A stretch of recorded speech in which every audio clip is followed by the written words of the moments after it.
Բարև ձեզ սիրելի գործընկերներ, նախ թույլ տվեք եւս մեկ անգամ շնորհակալություն հայտնել ձեզ, ես անկեղծորեն եմ ասում այնքան տպավորիչ էր, այնքան ազդեցիկ էր, որ չնայած այդքան ուշ ժամին, բայց դուք բոլորդ ներկա եք, ես պատկերացնում եմ դա ինչ աստիճան, որոշակի իմաստով նաև ձեր գործունեության մեջ արտասովոր էր, թեև այս վերջին տարիների ընթացքում մեր գործընկերները, լրագրողները ապացուցել են, որ անհնարինը եւս կարող են կատարել, մեր գործընկերներից մեկին երեկ երեկոյան, երբ հարցնում էր, թե լավ ինչքան երկար է տևելու եւ այլ, հատուկ ասեցի, հիմա մի հատ բարձրաձայն եմ էլ, որ լրագրողների ցավը տանեմ, ապրեք դուք։ Այսքանը հիմա լսում եմ ձեր հարցերը։ Պարոն Վարդևանյան, հենց ձեր թիկունքից սկսենք, սովորաբար Սամվել Կարապետյանին առնչվող դատական նիստերի ժամանակ տեսնում ենք այս տեսարանը ոստիկանական փակ,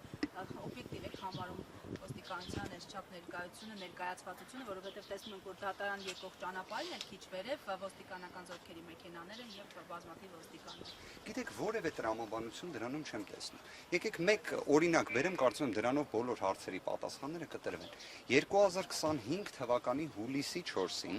երբ Սամվել Կարապետյանը դեռևս նույնիսկ մեկ ամիս չէր ինչ կալանավորված էր, դա կհիշեք հատուկ վերանայման բողոքը, որը ներկայացրել էին ապօրինի կալանքի վերաբերյալ մակագրվել էր Արմեն Դանիելյանին եւ այլ, այդ ժամանակահատվածներ 10,000-ից ավել մեր հայրենակիցներ հավաքվել էին, մասնակցում էին հանրահավաքի։ Հանրահավաքը երթով շարժվել էր դեպի ազգային անվտանգության ծառայություն։ Մարդիկ վանկարկում էին մեր ձևով եւ 10,000-ից ավել մարդկանց մասնակցությամբ հանրահավաքի ընթացքում նույնիսկ մեկ վարչական իրավախախտում տեղի չէր ունեցել։ Կարծում եմ դրանով բոլոր հարցերի պատասխանը տրված է։ Դրանով ակնհայտ է, որ նման ոստիկանական ուժերի անհրաժեշտություն իհարկե առկա չէ։ Ես ոչ թե հիպոթետիկ իրավիճակ եմ նկարագրում, ես բոլորի աչքի առջև տեղի ունեցած իրադարձությունն եմ ներկայացնում։ Նույնիսկ մեկ վարչական իրավախախտում տեղի չէր ունեցել։ Դա խոսում է, թե ընդհանրապես հավաքը խաղաղ է, թե ոչ։ Իհարկե խաղաղ է։ Ավելին, հավաքի նպատակն էլ ազնիվ է։ Բարձրաձայնվող խնդիրն էլ ակնհայտ, որ ի վերջո վերջ տրվի քաղաքական հետապնդմանը։ Երեք մեր հայրենակիցները ինչ էին վանկարկում։ Ասում էին արդարություն են պահանջում եւ ուզում են ազատությունը վերականգնվի Սամվել Կարապետյանին։ Բնական երևույթներ, որոնք իրավական տեսանկյունից էլ անխոցելի են։ Պարոն Վարդևանյան, այսօր պաշտպանական կողմն է իր հիմնավորումները ներկայացնելու, այսինքն մեղադրական կողմը այլևս իր հիմնավորումները երեք վերջացրել է, եւ կոնկրետ ինչ փաստ էին բերում, ինչու ինքը պետք է մնա անազատության մեջ։ Եթե շատ ամփոփ ներկայացնեմ, իսկապես լեզուց չի պտտվի օգտագործել եզրույթը, որ քննիչները ներկայացնում էին դիրքորոշում։ Իրենք չէին ներկայացնում դիրքորոշում, իրենք պարզապես թղթից կարդում էին։ Մի թղթից, որը բովանդակային իմաստով ոչ մի առնչություն չունի Սամվել Կարապետյանի հետ։ Կրկին եմ ասում, կարող էր ցանկացած այլ մի նյութ ներկայացվեր, դա ոչ մի առնչություն չունի։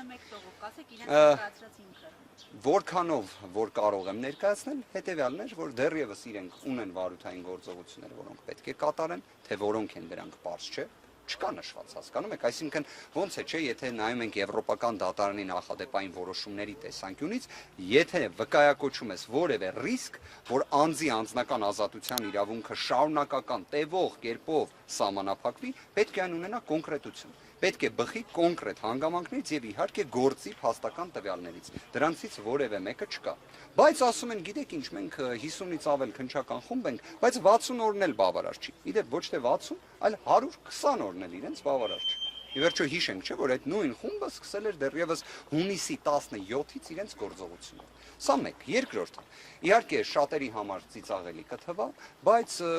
քննչական մարմինը գտնում է, որ այստեղ կա նաև թաքնվելու ռիսկ։ Թաքնվելու, ինչից թաքնվի, օրինակ,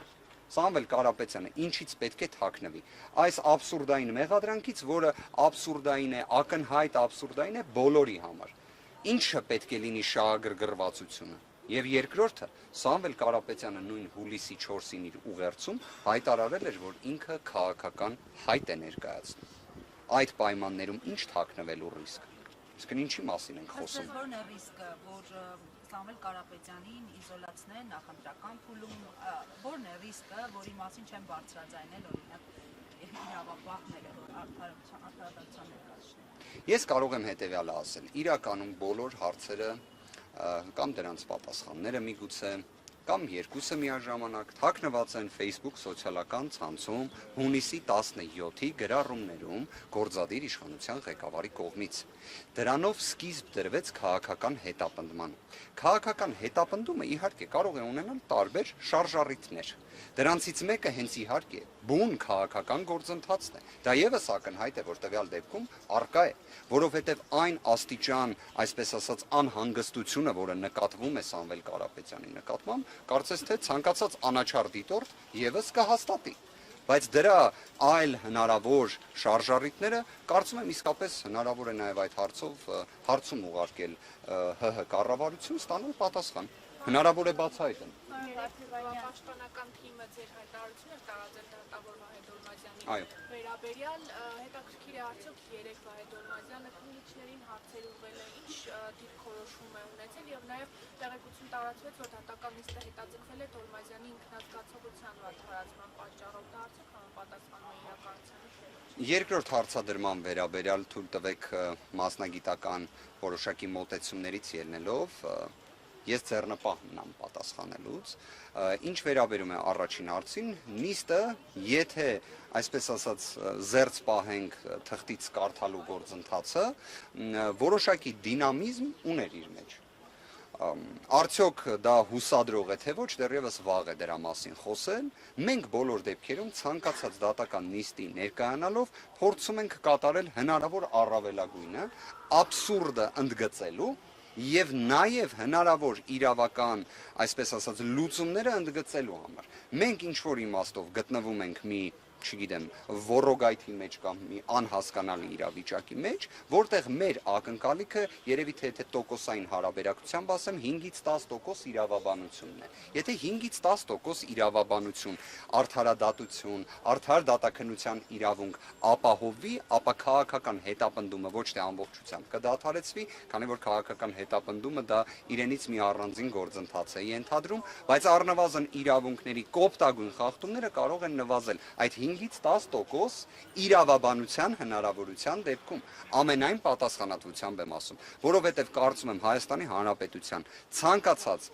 մեր քաղաքացուն, որ հարց ուղղվի, թե ինչի համար է Սամվել Կարապետյանը շուրջ 4 ամիս անազատության մեջ, ապա բոլորի պատասխանն լինելու է, որ այստեղ իրավաբանություն առկա չէ։ Այդ հարցը ուղղվել է քաղաքացիներին տարբեր լրատվամիջոցներով հնարավորություն ունեցել են պատասխանելու, այո, այս առումով ճիշտ է, քաղաքացիների մեծ մասը համակարծիք է ձեզ հետ, քաղաքական նկատառումներով։ Շնորհակալ եմ մեր հայրենակիցներին։ Պարոն Վարդևանյան, հենց այս համատեքստում, եթե այս միջնորդության, Սամվել Կարապետյանի կալանավորման համատեքստը բացառապես քաղաքական է,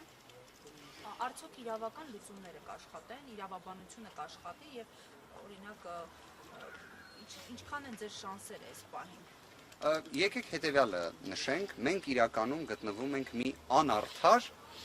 գործընթացի մեջ։ Թեև այստեղ եզրույթը, որը պետք է օգտագործվի արդար դատաքննության իրավունքն է, բայց մենք գտնվում ենք անարդար պայմաններում։ Արդյոք, օրինակ ես կարող եմ բերել նախորդ դատական նիստը, որը տեղի ունեցավ 2025 թվականի օգոստոսի 14-ից 15 ժամանակահատվածում, ինձ համար որպես իրավաբանի դատական նիստը այնպիսի ընթացք էր ստացել, որ որևէ այլ ելք, քան ներկայացված միջնորդության մերժումներ, ես չէի տեսնում։ Իսկապես բոլոր դեպքերում արձանագրվեց, որ հիմնավոր կասկածը այդ աբսուրդային փողերի լվացման մեղադրանքի մասով չի հաստատվում, դա տեղի ունեցավ այս դատարանում, բայց դա կրկին դրսևորումն է նրա, որ մենք անարդար պայմաններում ենք գտնվում, քանի որ եթե այդ մասով հիմնավոր կասկածը չէր հաստատվում, առավել քան ողջամիտ էր, որ կալանքը վերացվեր կամ փոփոխվեր առնվազն։ Հետևաբար շանսերը ձեր։ Շանսերը կարող եմ հետևյալ կերպ նկարագրել։ Անարդար պրոցեսում ի վերջո միշտ թունելի վերջում լույսը երևում է։ Միշտ է այդպես։ Դա բոլոր դեպքերում իրավունքի էությունն է։ Ինչքան էլ դժվար է լինում, բայց ի վերջո գերակայում է։ Որովհետև իդեպ դարերի պատմությունն է դա ցույց տալիս։ Չի եղել մի ժամանակաշրջան, դուք կարող եք ուսումնասիրել բազմաթիվ մեծ ճանաչում ունեցող գործիչների ելույթները։ Միշտ խոսվել է քաղաքական հետապնդումների մասին, անարդարության մասին, բայց միաժամանակ ստորակետ դնելով, որ ի վերջո արդար դատաքննության իրավունքը պետք է գերակայի, որ արդարությունը պետք է գերակայի եւ իրավունքը ընդհանրապես պետք է գերակայի։ Մենք այդ տրամաբանությամբ ենք մոտենում եւ ինչքան էլ ես նույնիսկ չեմ թաքցնի, որ հնարավոր է այս անարդար գործընթացները, այս քաղաքական հետապնդումը ուղղված է նրան, որ նաև պարզապես մասնագիտական հանրույթի ներկայացուցիչները, տվյալ դեպքում մեր պաշտպանական թիմը, իսկապես հիասթափվի եւ որոշակի իմաստով նաև մենք մեր գործողություններում ունենանք որոշակի пассивություն, ճիշտ հակառակը։ Այս ամենից թե մեր միջնորդությունները, թե մեր գրությունները, թե մեր դիմումները, թե իրավունքների խախտման վերաբերյալ արձանագրումները միայն ավելանում են, բայց արդյոք դա է մեր շահագրգռվածությունը, ոչ հարգելի գործընկերներ։ Մենք իսկապես տվյալ իրավիճակում շահագրգռված ենք մեկ հանգամանքով, որ Հայաստանի Հանրապետությունում իրավունքները չեն կարող նման կերպ ոտնահարվել։ Մենք 21-րդ դարում ենք գտնվում եւ սա Հայաստանի Հանրապետությունն է, որը իսկապես պետք է լինի աշխարհի օրինակելի երկրներից մեկը, ոչ թե օրինակ տարբեր միջազգային զանգվածային լրատվության միջոցներ Հայաստանի մասին խոսեն, որ Forbes-ի ցուցակում գտնվող Հայաստանի Հանրապետության քաղաքացին 4 ամիս է ինչ գտնվում է անազատության մեջ, ամենաինտենսիվ սահմանափակման պայմաններում, իսկ թե ինչի համար ոչ մեկ գաղափար չունի։ Հիմա ի վերջո բոլորը, վստահ եմ մեր հայրենակիցներից, լսել են Սամվել Կարապետյանի հունիսի 17-ի հարցազրույցը։ Ինչ կոչի մասին է խոսքը, ժողովուրդ ջան։ Մենք իդեպ այդ հարցը նորից բարձրաձայնում ենք, լավ, որն է, մեր ձևով արտահայտությունն է, ինչն է, եկեղեցու կողքը կանգնելն է, որն է էլի այդ բանալի բառը, որ վերածվում է կոչի։